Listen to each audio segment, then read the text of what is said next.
The headlights on our little Mini are yellowed, blurry, and not all that bright. So much so that we actually got an advisory for them on the latest MOT, so I think it's time to do something about them. Fixing them up is way easier and cheaper than you would expect. I think it only took me an hour to do both, so it's well worth the relatively small amount of time and effort investment, especially if they look this bad.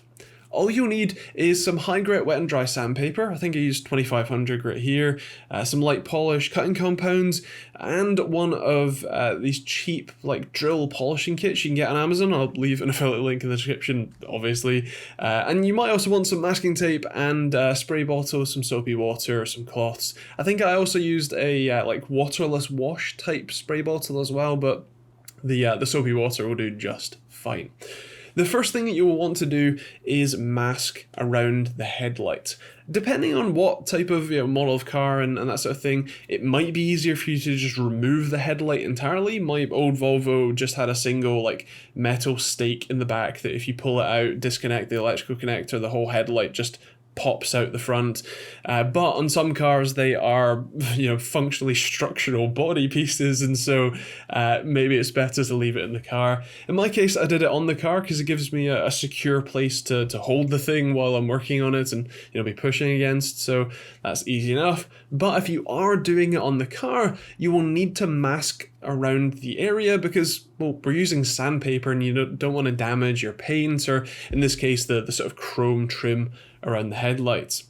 The way that I'm masking off is obviously all around the headlight, but more importantly, I'm actively tucking the edge of the tape into the gap between the headlight, sort of the headlight cover and the chrome trim around it, so that it is fully matted down onto the chrome trim, and that's fully protected. So when I go to be sanding around the edges, I'm not going to damage the chrome trim, and the polish that will inevitably get caught in the sides, that's not going to get stuck in there and accidentally start polishing away at the chrome, which probably isn't the worst thing in the world, but still, it's better to protect it than not.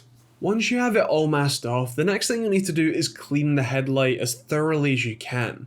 You want no amount of dirt or, bugs that may have met their demise on the fronts of your headlights, or little rock chips that are stuck in there. You want it as clean as possible because you don't want that stuff stuck in the sandpaper and making gouges in the acrylic. You want it to be as clean as possible. Then you can get to work on sanding them down. Now, I would personally definitely recommend you use the wet and dry sandpaper in the wet variety by spraying some soapy water on first, because it means that the sandpaper can stay cleaner, obviously you don't have dust, and I find it gives a better finish as well. So spray it down and then go at it with your sandpaper. Now, I made the slight mistake of basically focusing on what was the sort of worst area on the headlight, but I forgot to do the rest of the headlight, as it were. Obviously, I did go over it a little bit, but if I'd spent more time on sanding it down as best as I could, the polishing stage would have gone a lot better. So I would highly recommend you do spend as much time as you feel you need to get the sanding stage as right as you can, before then moving on to polish, because in theory the polish is only really there to sort of finish off, to take away the cloudy appearance and make it nice and shiny again. You're not meant to be doing any of the actual cleaning and sanding work with the polish. So spend your time, make sure everything is clean all around, all of the edges, all that sort of stuff, before moving on to polishing. And just so you see what I'm talking about, this is the cloudy appearance that you might see. Now, you might look at this and think, oh god, I've ruined it, it looks awful. Well, yes, you are right, but trust me, you haven't ruined it. This is exactly what you want to see. Ideally, you'd actually see it as a more even pattern across the whole headlight. This is what I was talking about. I spent not enough time and effort sanding the whole headlight down evenly, but what you're going to use is this sort of polishing, cutting compound. This is a light polish, which is great. It's what we're looking for here, just to take that cloudy appearance away and smooth it right out, make it nice and shiny. Basically, in terms of the tool that I'm using, like I said, it's one of the sort of cheap like polishing kits for a drill that you can get on somewhere like Amazon. Basically, it's just a Velcro pad that you screw into the front of your drill. You attach these sort of foam pads to the front. You can put your cutting compound on the pad and then, well, go to town with the drill and smooth that thing out, make it nice and shiny.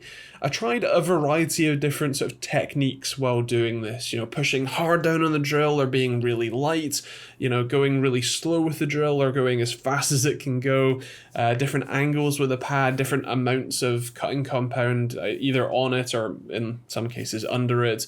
And I can't say that I have much in the way of, or I have enough experience to give you good advice on what technique is right, but I didn't find any way was particularly harmful, so I guess just go at it and, you know, see how you get on.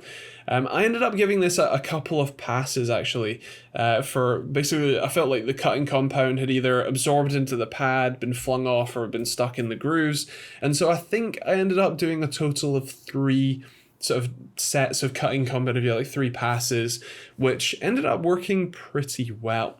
If I'd spent a little bit more time sanding it out, I would have actually had an easier time with the polishing stage, which is something that I made use of that lesson for the other side of the car, which came out a lot better, as I'll show you in a second. But yeah, make sure you take your time in the sanding stage, and the polishing will come way easier. And so now you can see what a big difference it makes. It's no longer as yellow, it's no longer as cloudy, it's not quite perfect. Like I said, I ended up going back a little bit later actually, to just to give it another little touch up, little pass to get it as, you know, crisp as I could, but I'm still pretty happy with that result, especially for the first time I'm doing this. And then of course you have to do the other side as well.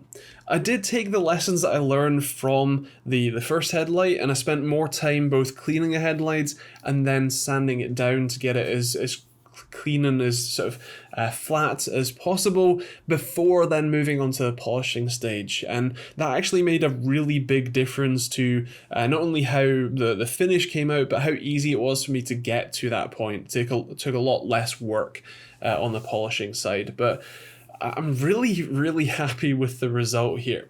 It went from looking like an old faded set of headlights to relatively new. Maybe not quite perfect, but maybe a year or 2 off the lot. And again, for basically no cost to me, I already had all of these things for, you know, doing little touch-ups and stuff anyway, and about an hour of my time. I'm very happy with this result, and it's something that I would definitely recommend if you have, you know, aged headlights like this. It doesn't take much time, it doesn't take much in the way of tools or even all that much effort. It's just you know, a bit of elbow grease here and there. So yeah, maybe give it a go. Like I said, I'll leave an Amazon affiliate link to the toolkit that I used, or at least something similar if you do want to pick one up yourself. They're really useful tools to have around for little touch-ups and things. And yeah, if you want to see more videos like this one, or maybe more sort of standard car reviews, more you know, mechanical tutorials, that sort of thing, feel free to check the rest of them out on the channel. There's also, of course, the subscribe button if you want to see more videos like this one, similar. And yeah, that's kind of it really. Thanks for watching. Hope you enjoyed it. We'll see you on the next video.